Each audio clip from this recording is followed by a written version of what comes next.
Hello, everybody. Got some hair sticking up here. Fix that. All right. Hello, everybody. How are you doing today? I thought I would jump in here on the Facebook page. Let me fix my computer there. And do some Q&A today. I had somebody submit a whole bunch of questions just about being about their handmade business and selling their handmade products online. So I thought rather than doing a bunch of individual videos about each subject, which we may end up doing too, gotta let the doggies in, which I may also do in the future, I thought it'd be fun to jump on here live and talk to you guys and, just talk about these questions and their answers. I think it's going to be a lot of fun. And of course, as we're going on, if you have questions or if you have a follow-up question to anything that I'm talking about here today, please feel free to comment in the comment section and let me know, like, hey, well, what about this or that? I'm here for a discussion. I would love to talk with you. Okay, so let's jump right into it. I have a whole list of questions that we actually have a form. So for those of, hi Jesse. So for those of you who may not have seen this yet, we actually have a form that you can fill out that you can submit questions to me. And so these questions are from that form. I had one person ask a whole bunch. So we're going to just dive right into each of these. All right, so the person who submitted the questions, her name is Sheba. So I'm going to go through each one of these questions because they're all good in and of themselves. So the number one question was, it was more of a statement of something she's struggling with versus a question. She said, deciding what to post and when to post it. So what she's struggling with her business apparently is trying to figure out what she should be posting on social media. And my first answer to that is, you should be using my Prompts for Profits calendar. Like, that's the easy answer. As a Handmade Sellers Club member, you get my Prompts for Profits calendar, where I just tell you exactly what to post every day. You don't have to think about it. You just follow the prompts and that's easy peasy. Beyond that, let's talk about overall, like, the strategy, right? How I was able to create the Prompts for Profits calendar is actually thinking about what is good content for social media. So let's talk about what good content is. Good content is never salesy, never boring, or we try not to be boring, and is engaging. So when you're looking at your content, whether you're using the PFP or not, and again, I highly recommend the PFP, Prompts for Profits calendar, but even if you're not using that, you want to look at the posts that you're making and determine, number one, is this being salesy? When you are salesy on Facebook, when you are outright saying, hey, come buy from me, here's a picture of my product and here's the price, or a picture of my product with a description saying PM me or DM me to buy it, or a picture of your product and here's a link to my website where you can go buy it. Any one of those three things is being salesy. It's trying to sell directly out of the gate. Most people, when they first find you, are not ready to make a purchase yet. There's a lot of warm up that has to happen before they're ready to pull the trigger and actually buy from you. And so when you're salesy right out of the gate, you're taking that chance of, actually talking to somebody and you're like, hey, buy from me, buy from me, buy from me. They're like, I have this pen. Will you buy it? Will you buy it? Will you buy it? And when you interact with people like that, what do? If you had somebody in person going like, hey, you want to buy it? Want to buy it? We go, ugh. You're being pushy. You're all up in my face. Like, I'm not comfortable with this. And you back off and you decide not to engage with that person. On Facebook, on social media in general, but on Facebook specifically, engagement is key. If you don't have engagement, your posts aren't getting seen. It's not feeding the algorithm. And we'll talk about that in a second. So first thing is you got to stop selling. If you want to sell more products online, you have to stop selling. You have to stop selling. So number two would be, are your posts boring? And this can be tough because we find our business interesting. We find our product interesting. And we just assume that everybody has the same interest in what we are doing as we do. And we assume that they're going to be, as excited about our product as we are. And you should never make that assumption. oftentimes the posts that people are making, even if you're not being salesy, you just post a picture of your product and you describe the product. That's oftentimes boring. There's no context there. There's nothing in there that would pique my interest. Now, there are some posts that I put in the Prompts for Profits calendar. Keep trying to like frame myself right here. There are posts that I will put in the Prompts for Profits calendar that are less engaging and some are more engaging.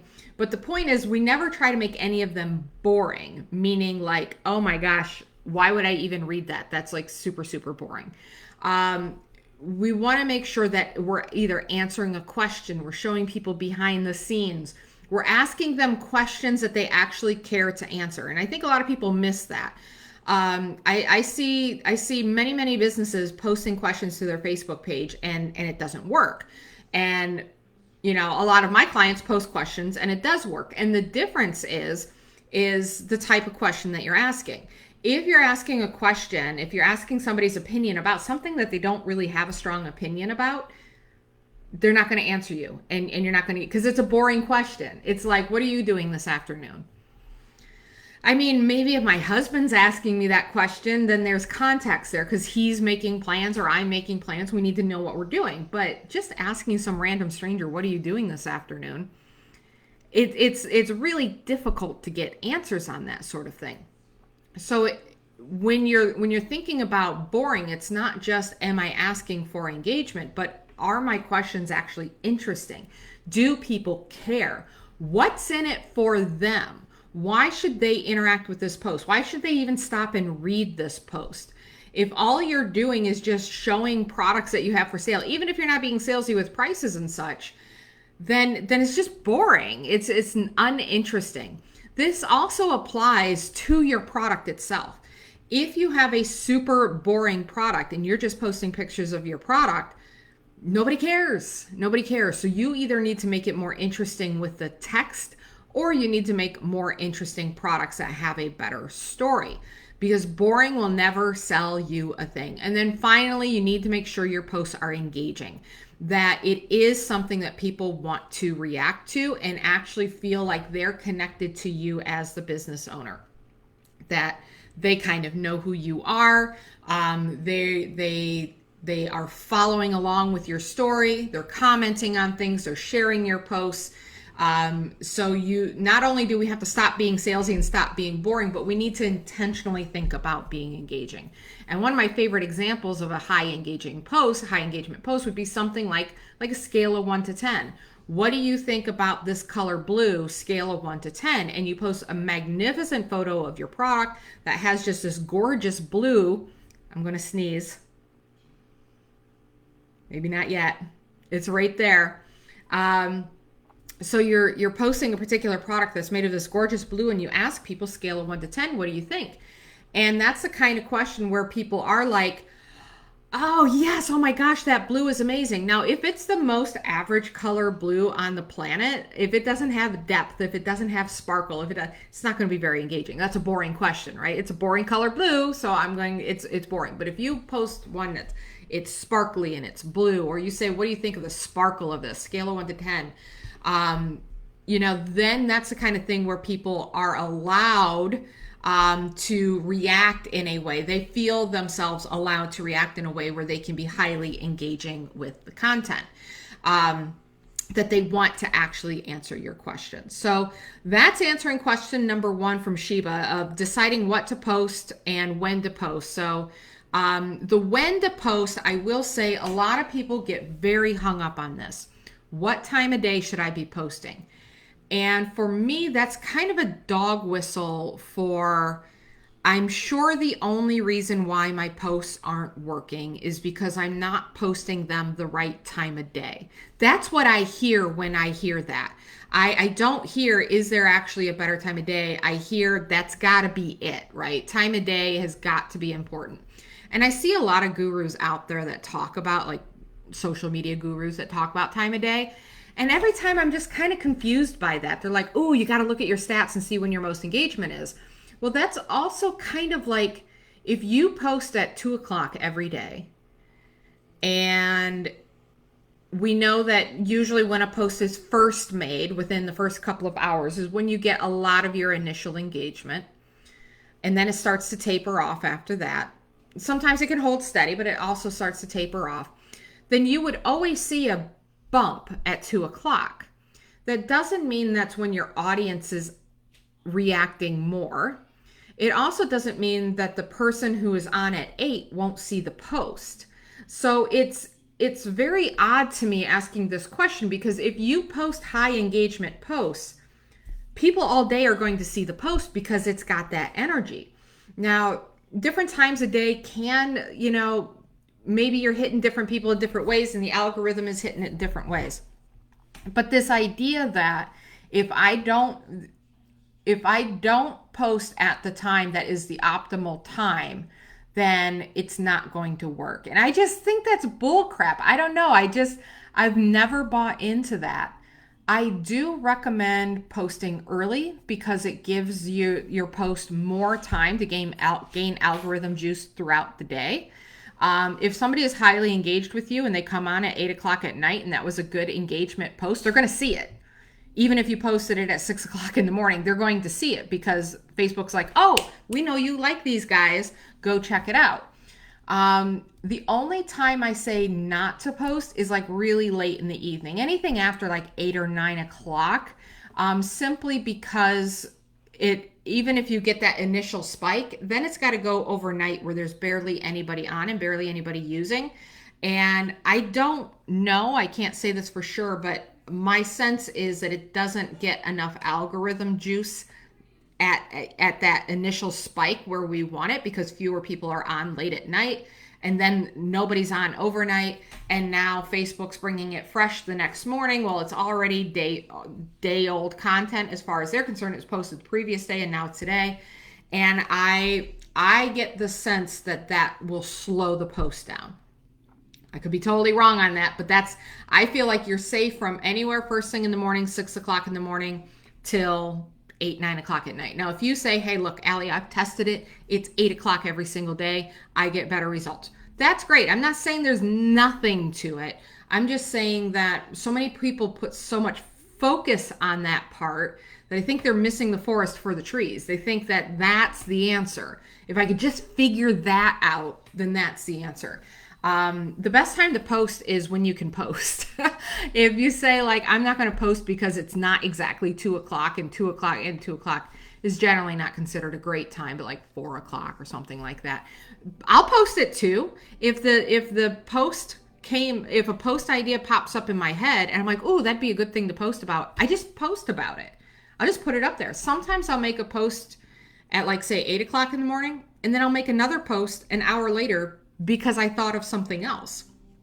That was the optimal time for me to post, was when I thought about the post. So yeah, I'm skeptical of these times.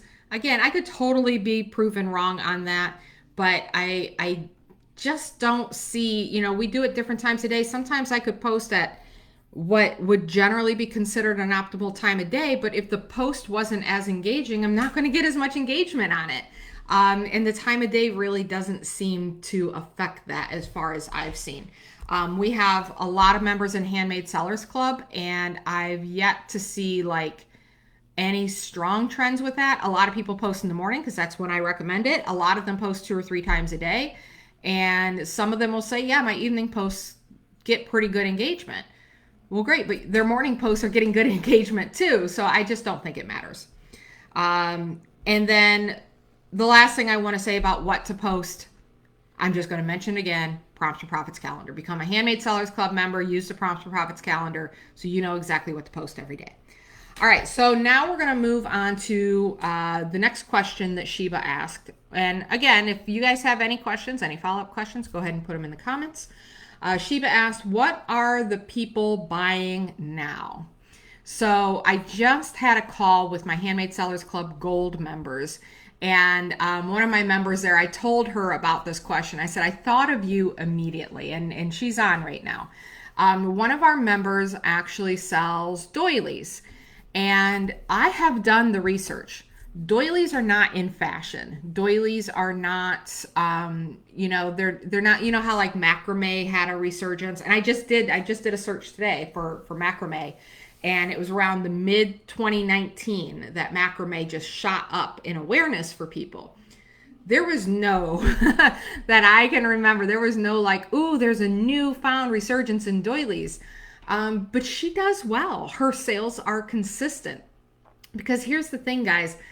If you go around chasing fads, you're going to be in and out of business as fast as those fads are in and out of business. If you're basing what you're going to buy on whether or not, or what you're going to sell on whether or not it's in style at the time, then you're always going to be chasing, right? So there are two things I recommend when it really comes down to, I'll say three. I'm going to include trending a little bit.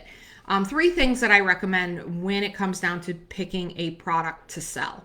Number one, it does help if people are actually like actively buying it. If you can find sales information, I talk about in my beginner's course, I talk about doing that you can get in Handmade Sellers Club, about doing the research on Etsy, right? There are some things that maybe there's just absolutely no market for, and you can either create the market or there's not a market for a reason. So there is some value in that. If you create something that's complete, like I talk about macaroni art, but I'm sure there's macaroni artists out there that are making amazing pieces, right? But something that is just not highly valued, people just aren't buying it. And even then I take it with a grain of salt because there's ways to overcome that. So yeah, having some idea of this is what people are buying. When my daughter Willow first started her D&D dice business, I was like, nobody is going to pay more than $20 for a set of dice. She just sold a set for $190 yesterday. A set of dice for $190. I didn't know what I was talking about. So the research is important. She knew because she was following the trends and she was following whatever. But she's also kind of in a business now where the trend went up. She sold a ton. Now the trend's starting to level off at least. So it's not like her business has stopped, but it's definitely slowed to what it was. So having a sellable product does help. The second thing I would recommend in this case is have a personality. Bring personality and actually connect with people on a personal level. That will sell you a lot of stuff, even if it's not in fashion. And that's exactly what Michelle with the doilies is doing. She has an over-the-top personality. And in fact, right now on her page, she is having the ultimate doily showdown where people are voting on which, like a March Madness style deal, where there's brackets and people are voting on which doily wins. And then she's like doing these really funny images of like one doily knocking out the other, and that doily is the winner. So it's fun, and people are coming in and they're engaging, and they're like, you know what? I want to buy one of these doilies, right? It's fun because it's fun. I also think of the woman who sells the moose poop. Have you guys seen that on? If not, you should totally look it up. But this woman in Maine, I believe it is, goes around to the different craft shows and flea markets and such and sells products made out of moose poop. And the reason why people buy it is not because anybody needs or wants moose poop, but because her personality is so out there. She's got such a big personality, and she's so interesting to watch and so fun to watch that you're like, you know what? I'm going to buy some too. I'm going to buy some of that moose poop, like a moose poop ornament or whatever it is. Yeah, she's super funny and super engaging. She's selling something that people wouldn't normally buy. That's why I said that market research, sometimes that can be bogus, because if you can come in with a certain personality, you can sell moose poop. Remember the pet rock? That was a novelty, right? Something interesting and weird for people to purchase, and it had a story behind it because of just how novel it was. So having a big personality, I think, is more important than finding out what the masses are buying right now. And the third thing is niche down. So I talked about Willow is selling the dice. She sells dice to D&D people. We sell rabbit toys. If you sell to a smaller niche, You are never going to find that on the list of these are the most popular things that are selling right now and this is what you should be making. You're never going to find rabbit toys on that list. Although I've seen pet toys. No, I actually did. I did one time see rabbit toys on that list. I was shocked. I think it was an Etsy list. I don't remember for sure. But I thought, oh my gosh, that's so funny. Rabbit Toys is on there. But normally on those lists are going to be much broader. These are what people in general are buying. But when you narrow down and sell specifically to a niche and there aren't a lot of options in that niche, or there's not really a lot of things like what you have for that niche, and you're able to serve that niche in a way that they have not been served before, or worry pets, right? Dawn, like worry pets are not on these lists.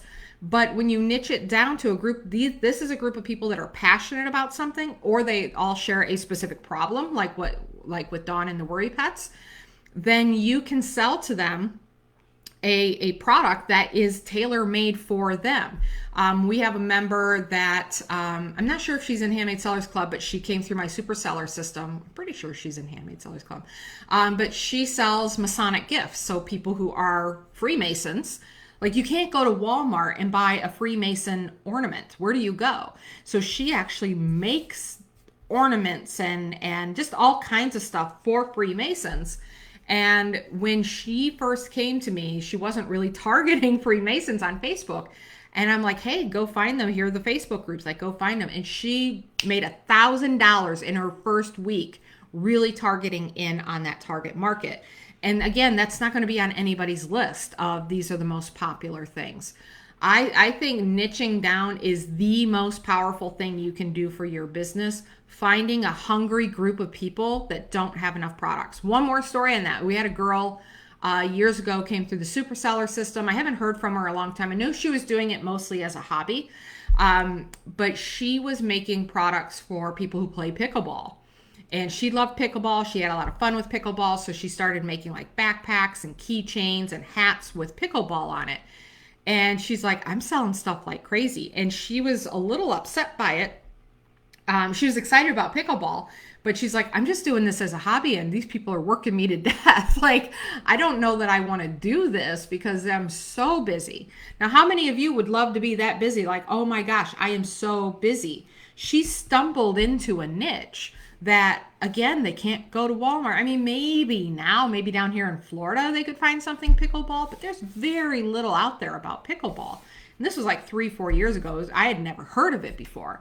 So niching, having those really small niches to people who maybe, Brian with cribbage boards, like most of the people in the country don't even know what cribbage is, but for his market is able to sustain him full time.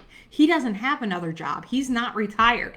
He does it 100% sales from cribbage boards. And there are enough people in the country who know what that is that can sustain him. And he has just like one side, he has a lot of shapes that the cribbage boards come in, but he does like one artistic style to that cribbage board. And yet he's still able to make enough money to sustain himself full time. So niche down, niche. Don't worry about what the masses are doing. That will ebb and flow. Find those niches. There are riches and niches. All right, next question. Is it possible to tie my online sales to my event sales? I'm not exactly sure what this question is asking, except I'm guessing about tracking inventory.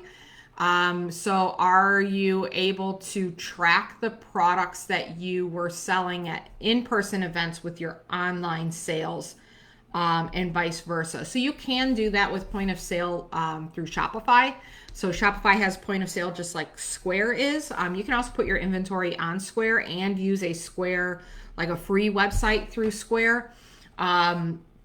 So that when something is sold in person, you're able to either scan it or you find it in your inventory, you mark it as sold, and it removes it from your online inventory.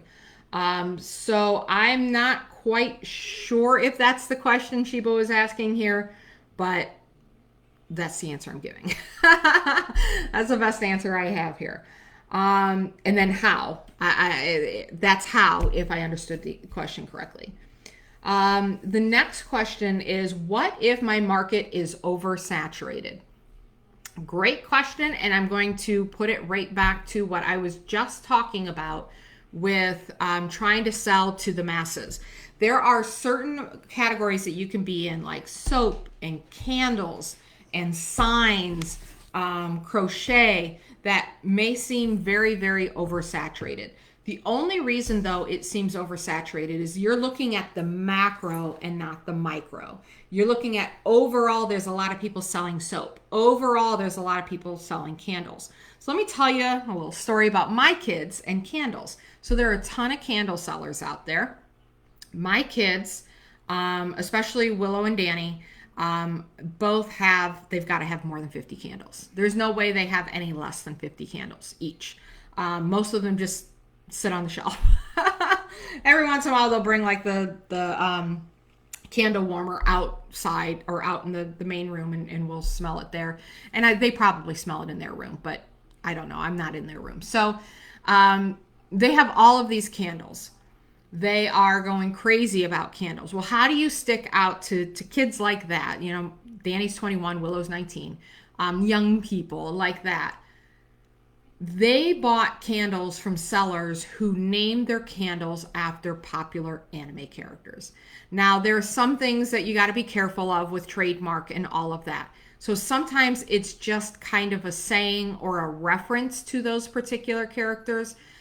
There is no imagery. They don't put pictures on there. It's simply, this is the, I can think of one anime character off the top of my head right now.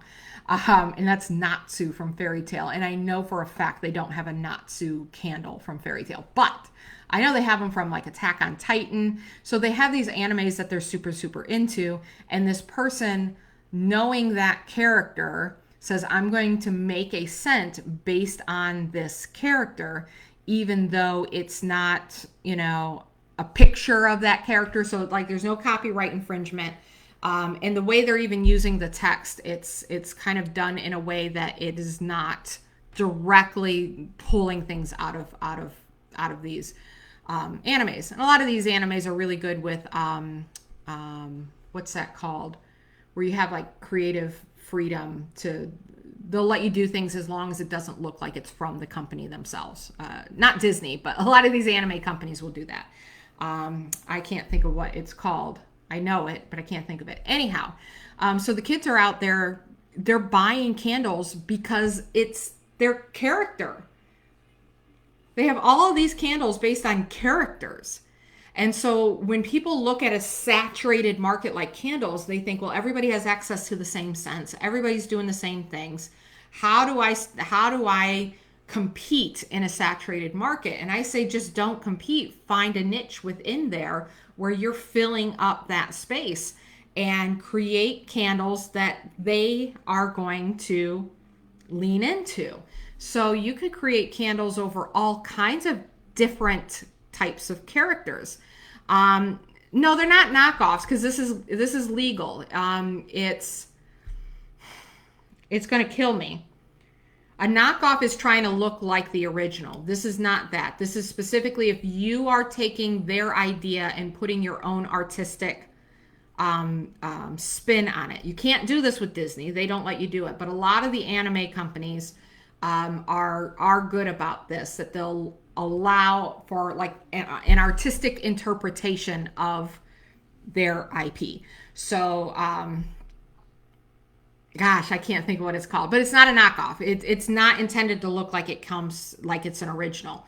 It's artist freedom. Yeah, but it is artist freedom, but I can't think of what it's called. Stephanie's not on the call right now to help me with it.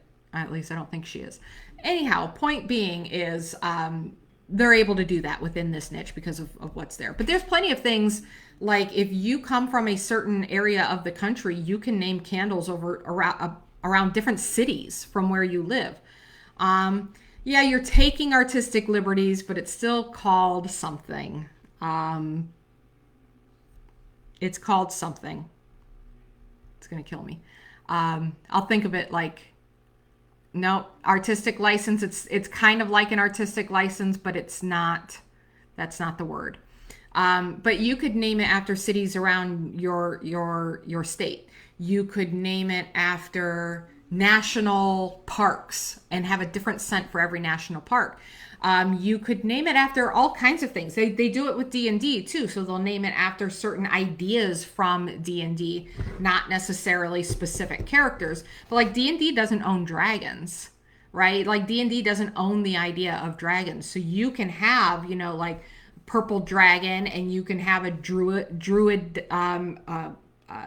scent. You could have all of these different scents that have to do with that thing, and then you advertise it to those markets, and they're like, oh my gosh, it's a candle that smells like a whatever it is, right? So now you're kind of removing yourself from that saturated market, setting yourself completely aside, and marketing what would be an everyday ho-hum product, just putting a different name. It's kind of fair use too.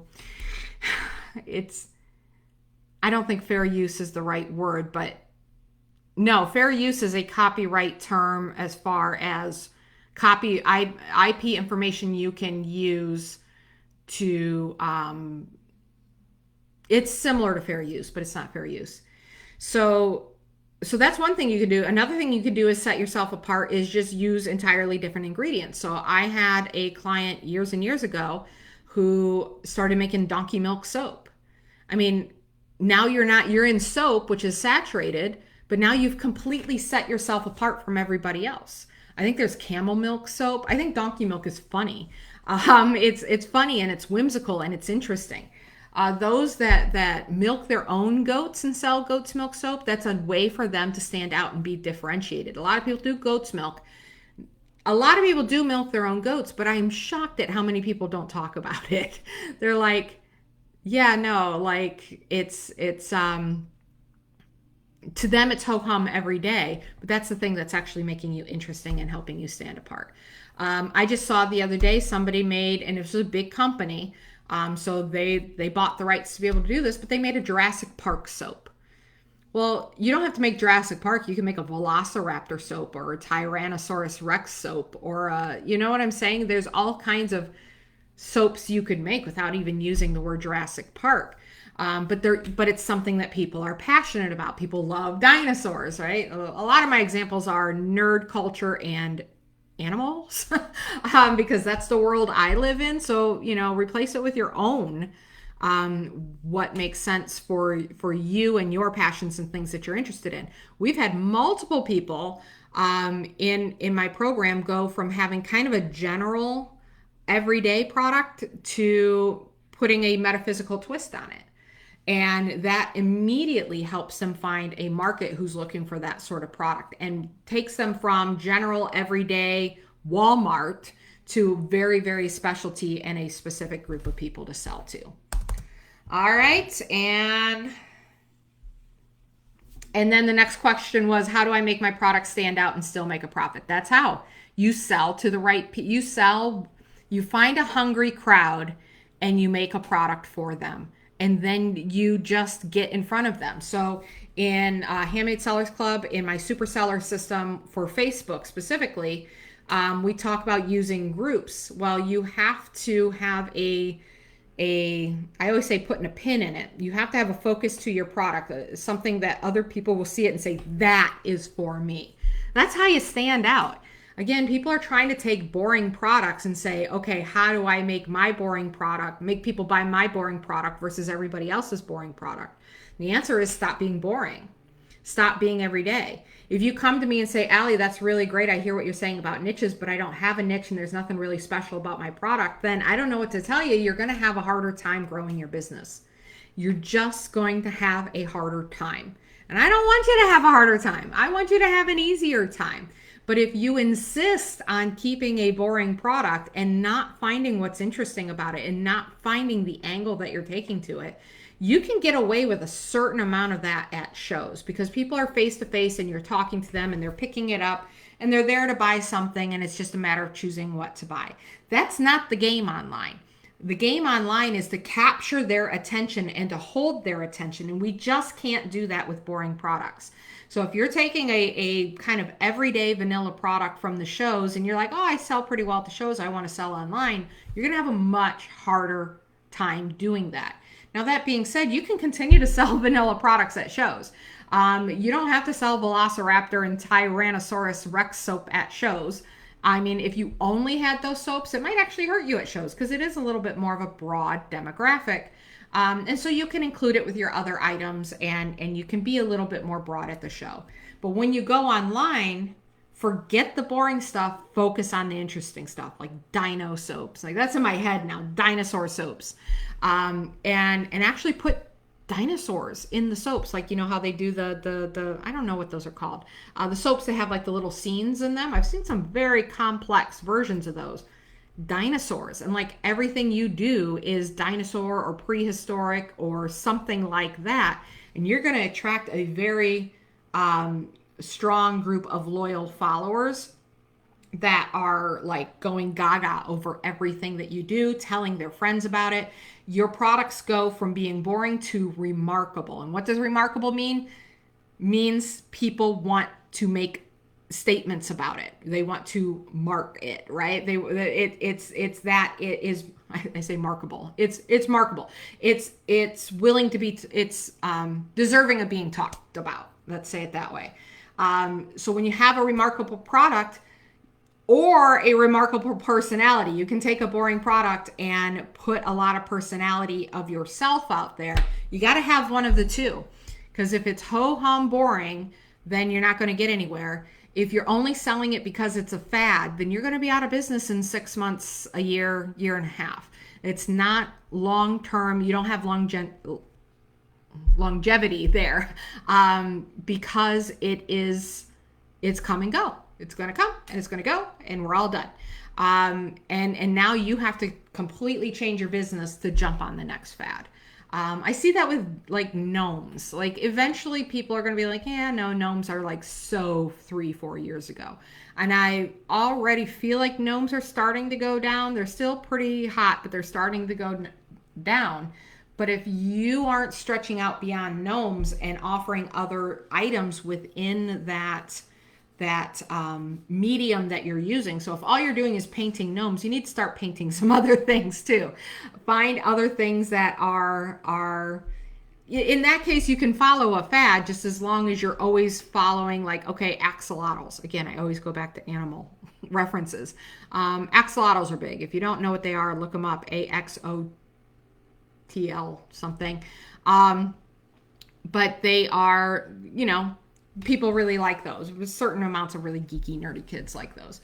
But you can find the things you can adjust within your painting, right? I'm going to paint different kinds of things, and I can jump on a fad, but I always still have my painting business. Does that make sense? So yeah, it's got to be, there's something different about what you're doing, or there's something different about your personality. And I'll add to that, or you're able to quickly jump from fad to fad because you have one medium that you follow those fads on. All right, and then the last question was, is working this full time the only way I can be successful? So it all depends on what success means. If success is a full-time income, then yeah, probably working it full time is the only way to reach that success. If success means I have a very cool swallowtail kite outside my window, and it's just really cool. So if you see me keep looking up, it's because he's doing all his little acrobats and stuff, and they're look them up. They're cool. I like animals, but he's beautiful. He's beautiful. We had ibises in the front yard. We had a kestrel on the electrical wire yesterday. We had two other birds. I didn't catch a good look at them earlier today that I didn't know what they were. And now we've got a swallowtail kite out there hunting, which is so much fun. So yeah, it all depends on what success is. If you're saying like, oh, I want to just be able to start selling stuff. No, you don't have to do that full time. I go back to my client, Kathy, who was doing working 2.5 jobs. So it was like 2 full-time jobs and a part-time job, or it was 1 part-time job and 1 full-time job and 2 part-time, whatever it was. She was working a lot. And she was also running her soap business, and she was doing shows, etc. Once she learned how to do it on Facebook, it does take some time. to watch the videos. You've got to actually apply what you're learning. Sometimes you have to course correct a little bit, but that's why I offer Handmade Sellers Club, to get you there faster. We can help you leapfrog past the hard parts and get you there faster. If you're doing it on your own, yeah, it takes a really long time for most people to figure this out. If you're doing it, from a system like our Super Seller system, which you get as a Handmade Sellers Club member, and the Prompts for Profits calendar, you're going to get there a lot faster. So she had made 2 sales online on her website in 2 years. She started using this system. She just sat down and decided she's going to put her head down, learn the system. She started applying it. Now I don't know where she is right now. I haven't talked to her for a little while, but the last time I talked to her, she was down to 1 part-time job. She was not doing nearly as many shows because she was running herself ragged doing shows. She only does the very best shows, and she's been making anywhere between $8,000 to $12,000 a month selling her product.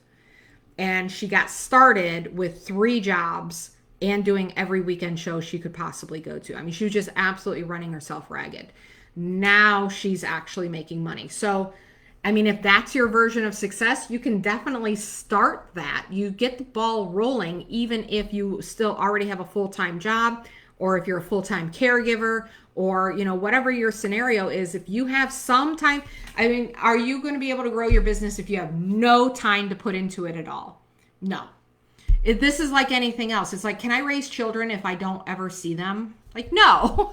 Like, there's no point of having kids and saying you're raising kids if you've never even seen your kids and you spend 0 time with your kids. So it's the same with a business. You choose to have a business. And unlike kids, you're not stuck with a business forever. I mean, you have to make it a priority to take care of your children, right? If you're going to have a business, you have to make it a priority to take care of your business, which means you've got to learn. Like, this is not optional. You've got to learn how to market your products. If that is not a priority for you to learn, then you may be really, really good at just making products. But that's, making products is not a business make. A business is making a product or having a product or service that you then market to the public and they purchase from you and you keep the profit from that, right? So yeah, it's not a matter of, how do I do this in as little time as possible? You can do this in as little as 15 minutes a day, but it's going to take you longer if you only do 15 minutes a day through the learning phase. When you get through the learning phase, posting to your page, engaging with the content there, for a long time, that's going to be 15 minutes a day. When it really blows up and go crazy, you'll spend more time, but you're making a lot more money at that point. So yeah, you've got to be able to put the time into it. You don't necessarily need to put full-time time into it. That's really what I want to get to. You don't really need to put full-time time into it. Not at the beginning. You just need to keep making those steps forward, and you have to prioritize some time for marketing your business if you want to actually have a successful business. Carrie says, when you say making 12K, is that gross sales or net profit? That was gross sales. I don't know what her net profit is. But for her, that was, her net profit was at a place where she was able to quit those other jobs. I know that it was profitable enough. With the products that she had, she was talking about having high profit margins on those products. There is still the time, that you figure into it as well. I'm not all up in her business of her sales. But that's, so we've made 6 figures for our rabbit toy business. But that's gross. And that's the thing you always got to pay attention to. Most people give you the gross number.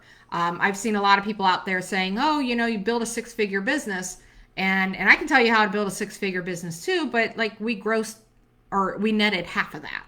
So it was still a good year. We could have netted more, but I did a lot of personal development, not personal development, but like business development. Going to conferences and that sort of thing. So I invested a lot in that year because we had the extra money. And so I went ahead and did it. And it was all business expenses because it was all for the business. So if I hadn't done that, we would have netted right around 50% for our business. And we have high profit margins.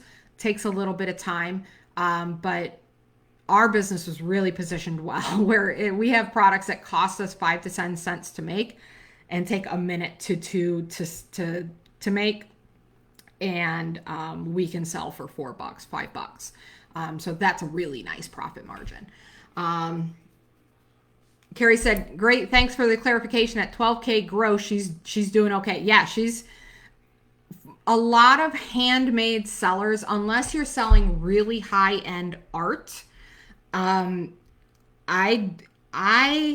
don't see a lot of handmade sellers getting past the 10K gross, not at a consistent level. When we were there, even with our high profit margins, we were working really hard, really, really, really hard. So I don't, if she was doing 12K profit, I should say it's hard to get past that by yourself, or even as a couple. At that point, you're having to hire people and bring them in. So there are definitely soap companies making way more than that, but now they're a business. They're not, they're like a legit, like business with employees, not a one-man show. So if you're doing it all by yourself, 10K is really, really good, and you're probably exhausted, gross. So it's also important to have your expectations managed. Nobody's going to become a millionaire by themselves doing handmade products unless you are a high-end artist that's selling pieces for 50 to 100K and you can sell a chunk of those every single year. Then yeah, sure, maybe it's just you, but now you're dealing with galleries and you're spending a lot of time on building your reputation. So that's important to know too. Carrie says, "We're shooting for a 3K gross month. Anything after that is gravy." Yeah, no, it's a beautiful thing when you can get that gravy train a rolling. But yeah, we generally right now, I think we're at about 3K for the rabbit business. Sometimes it's lower. We've been starting to market it again, but we're still not at the level of what we did, 10 years ago. Honestly, I'm exhausted when it comes to the rabbit business. So even though we've been putting more into it lately, there's still times like, I don't feel like it. But we definitely do over $1,000 a month.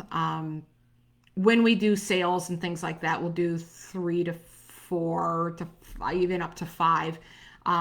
We used to do $7,000, $8,000 sales in like 3-4 days. We would make $7,000 or $8,000. But that was exhausting. That was a lot. That was a lot of work. So yeah, it's important to have your expectations set. All right, guys. Well, that was fun. I'm glad that I was able to answer Sheba's questions. I'm going to drop the link for this form, and we can just, you can ask as many questions. I mean, Sheba did. She asked a whole bunch of questions there. And it's kind of nice to just gives me different subjects to talk about while here on the live, and hopefully gets you guys to ask some questions and give you some ideas too. So I'm going to drop the link to that form. If you have any questions, anything that you would like me to address on one of these live videos, I would be more than happy to do so.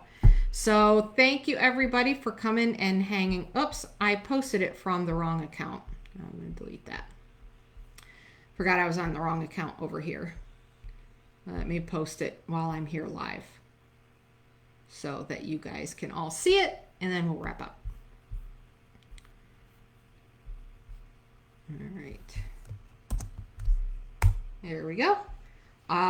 So yeah, there's the link to the doc. You guys can ask whatever questions you want, and we will, I'm hoping to be back next week. I'd like to do this at 2 o'clock next week. What do you guys think? Should we do a live every single week of like, Allie answers your questions? Ask Allie. Because I would love to do it. I would love to do it if everybody else is cool with that. Or at least most Tuesdays of the month. I thought it would be kind of fun to do that. So Dawn says yes. Dawn says yes. I guess we're just going to do it. Because, she holds that much authority over my decisions. I'm joking. But Dawn says yes, so I'm taking it as a yes. How about that? All right, guys. I will, for HSC members, remember we do have a workshop on Thursday, where we're going to be talking about Shopify, and I'm going to be showing you around the back side of Shopify. So everybody in Handmade Sellers Club, you get that this Thursday at 4 p.m. Eastern. If you're not in Handmade Sellers Club and you want to be in Handmade Sellers Club, just let me know and we'll get you the link. You can take a 2-week trial for only $7. Check us out. If you take the 2-week trial today, you can join the workshop on Thursday, still within your trial. So, all right, we got a bunch of yeses now. So it is confirmed. It is unanimous. And Carrie said, looking forward to the workshop. I am too. Thank you, everybody, for being here. And I'll talk to you next time. Bye.